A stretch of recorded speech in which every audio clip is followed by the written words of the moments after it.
Hi guys, it's Mrs. Kreider here to talk to you a little bit today about reading like a fluent reader. When we talk about being a fluent reader, we talk about not just being able to read the words correctly, that's more about accuracy. What we're talking about is being able to make the words, to read the words and to make them sound like you are talking. So when you are a really good reader, not only are you able to read the words, but you're able to make it sound like it's talking as well. So these are some of the words you might hear me use today and this week in our reading lessons. The words are voice, fluency, phrasing, emphasis, smooth, and expression. And these all have a part when we are talking about being a good reader and reading that sounds like you're talking and it sounds natural. Maybe when you were younger, you talked about being a robot reader and how people don't like to hear readers like this, right? Now you know a lot more of the words and you're able to decode the words, you're able to read them. So now we want to focus on making it sound like talking. So we'll talk about some of these words today, but we're working on being a fluent reader. And today we're going to do that by noticing how your voice changes to reflect punctuation and font when you're reading. And so I have some examples here of what those things are. And you'll see this chart again at the end of the video so that you can use it. But I want you to really think about when you're reading something, your voice should be changing. It shouldn't be all the same all the time. When you see a period, there's something that happens with your voice, a question mark, an exclamation point. When you see bold words, when you see something where maybe the words are in italics or there's a colon or a semicolon, there's got to be something different that happens with your voice as a reader. The author is trying to communicate something when they put those words in there and when they put those different symbols and punctuation. So your voice should change to reflect what the author has written in the text.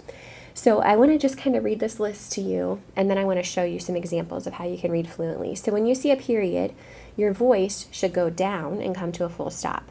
So for example, like if I'm going to read this first sentence here at the top, I can notice how my voice changes to reflect punctuation and font when I'm reading. I didn't say when I'm reading, because doesn't that sound like a question? When you have a question mark at the end, your voice goes up. And that's where we're talking about this right here, kind of the expression of your voice and what emphasis you're putting on that. When we have a question at the end, our voice goes up at the end of the sentence. When we have an exclamation point, we're trying to show strong feeling. So if this adjective at the top was like, man, I really need you to know this, it would say, I can notice how my voice changes to reflect punctuation and font when I'm reading. And you want to show that feeling with your voice, right? If there's a comma, you should pause for a quick breath. If there's a dash, you should come to a full stop, kind of like a period, and then keep reading. If there's that dot, dot, dot, your voice is just kind of going to drift away. If there's a colon, you're going to pause to read for what comes next, almost like a comma. And then if there's a semicolon, you're going to pause as well. So we've got the commas, the colons, semicolons, pausing. And then if you see those quotation marks there, that means a character is speaking. So really good readers, what they'll do when they're reading like a chapter book out loud or sometimes a picture book out loud, they'll try to make their voice sound like a different character. So when one character is talking, they might sound a certain way. And when another character is talking, they're going to change their voice to try to make it sound like a character. And that's something that really skilled readers can do. When you see italics, you can kind of say the word a little bit louder. Or when you see bold, you might go slower and make those words sound so important. You might give it a little bit more emphasis. If you see capital letters, you're going to say that word louder. It's like someone's yelling, right? That's why we don't send texts and emails in all caps, because it sounds like you're screaming at someone. So if you do see that in a book, you need to say it louder for emphasis. Same thing with underlines, say it louder. If you see parentheses, you want to sound like you're talking directly to the reader. So that's going to be like having a conversation. That's what your voice should sound like. And then a font change, you just might want to read it a little bit differently. So when you're reading along, if the words start to like actually look different, you know, different fonts that you have. So if the words start to look a little bit different, you might just want to change the way your voice sounds a little bit. So these are some things that we're going to practice today. Let me show you what that could look like. So here is a passage. I want to give you like an example and a non-example. I'm going to do the non-example first. So this is how you do not want to read. This is not what a fluent reader sounds like. This is not how you should be using those things.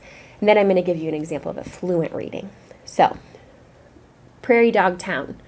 Prairie dogs are not what their names might suggest. While it's true that prairie dogs live on the prairie, they are not dogs at all. Prairie dogs are really ground squirrels, members of the rodent family. Prairie dogs are commonly found in the western parts of the United States and Mexico. They got the name dogs because they make small barking sounds to warn each other of danger.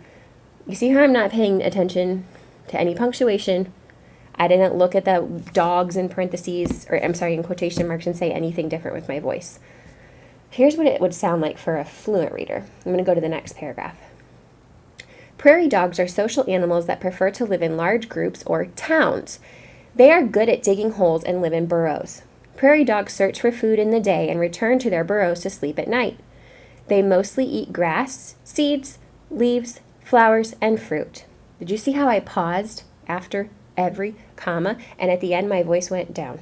It didn't go up to sound like a question. Sometimes prairie dogs eat insects as well. Many prairie dogs like to hunt prairie dogs. What does a prairie dog do? Many prairie animals like to hunt prairie dogs. Sometimes fluent readers make mistakes. That's okay. Just go back and fix it. Many prairie animals like to hunt prairie dogs. What does a prairie dog do when a wolf, fox, or bobcat sneaks up on it, ready to pounce? See, that was a question mark, so my voice went up. I was asking a question. Here I have italics and an exclamation point. Zip! The prairie dog scrambles into its burrow. So did you notice the difference there? The first one was very, we would say, monotone. There wasn't a lot of good reading strategy in there. I did not use any of these things to reflect punctuation and font. I didn't change my voice at all.